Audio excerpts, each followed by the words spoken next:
CM Revanth అధ్యక్షతన జరిగిన CLP భేటీలో కీలక అంశాలపై చర్చించారు నేతలు. రాజ్యసభ అభ్యర్థిగా సింఘ్విని ఆమోదించినందుకు అధిష్టానానికి ధన్యవాదాలు తెలుపుతూ తీర్మానం చేసింది CLP.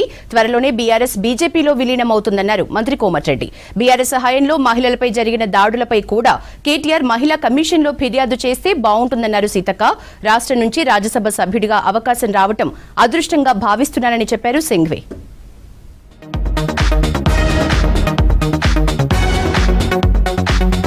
PCC chief CM Revanth అధ్యక్షతన కాంగ్రెస్ శాసనసభాపక్ష సమావేశం జరిగింది. సీఎల్పీ భేటీకి రాజ్యసభ కాంగ్రెస్ అభ్యర్థి అభిషేక్ మను సింఘ్వి, రాష్ట్ర ఇన్ఛార్జ్ దీపాదాస్ మున్షి, ఎంపీలు, ఎమ్మెల్యేలు, ఎమ్మెల్సీలు హాజరయ్యారు. పార్టీ ప్రజా ప్రతినిధులకు రాజ్యసభ అభ్యర్థి సింఘ్విని పరిచయం చేశారు సీఎం రేవంత్. కాంగ్రెస్ రాజ్యసభ అభ్యర్థిగా సింఘ్విని ఆమోదించినందుకు అధిష్టానానికి ధన్యవాదాలు తెలుపుతూ తీర్మానం చేసింది సీఎల్పీ.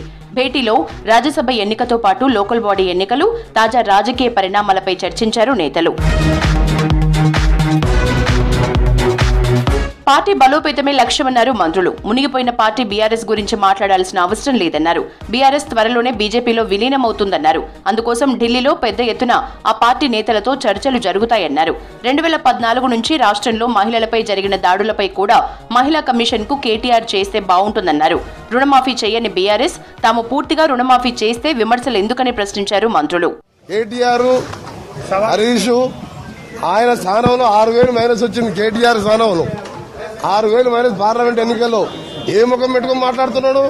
10 ఏళ్ళు ముఖ్యమంత్రి లాగా మొత్తం రాజ్యం వెళ్ళిన ఆయనే యువరాజు.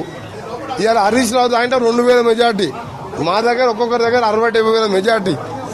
ఒక్క సీటు గెలవలేని పార్టీ అవసరమా మనకి? టీఆర్ఎస్ ఇప్పుడు బీఆర్ఎస్ అవసరమా మనకి? ఇప్పుడు అందుకే బీఆర్ఎస్ గురించి మాట్లాడడం నేషనల్ క్రైమ్ బ్యూరో రికార్డ్, కేంద్ర ప్రభుత్వం అవి ఉన్నాయి.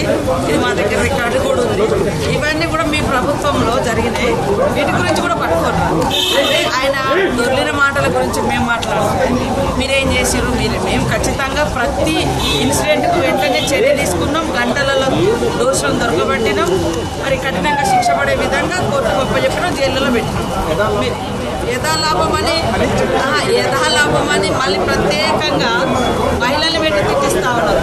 మాజీ మంత్రులను పెట్టి తిట్టిస్తా ఉన్నారు. వాళ్ళ దగ్గర ఆ యథాలాభంగా ఏదో విచారము లేదా క్షేమం అది ఏం లేదు, కావాలని అన్నాడు. మహిళలందరూ రివర్స్ అయ్యేసరికి పెట్టకపోయినట్టుగా ఏదో డ్రామా చేసింది. క్షత్రియులు అన్ని రంగాల్లో అద్భుతంగా రాణించారన్నారు సీఎం రేవంత్. కాంగ్రెస్ అభివృద్ధికి ఎందరో క్షత్రియ నేతలు కృషి చేశారన్నారు. గచ్చిబౌలి ఇండోర్ స్టేడియంలో క్షత్రియ సేవా సమితి ఆధ్వర్యంలో ఏర్పాటు చేసిన సీఎం అభినందన సభకు హాజరయ్యారు రేవంత్. రాష్ట్ర అభివృద్ధిలో క్షత్రియులు భాగస్వాములు కావాలని పిలుపునిచ్చారు సీఎం.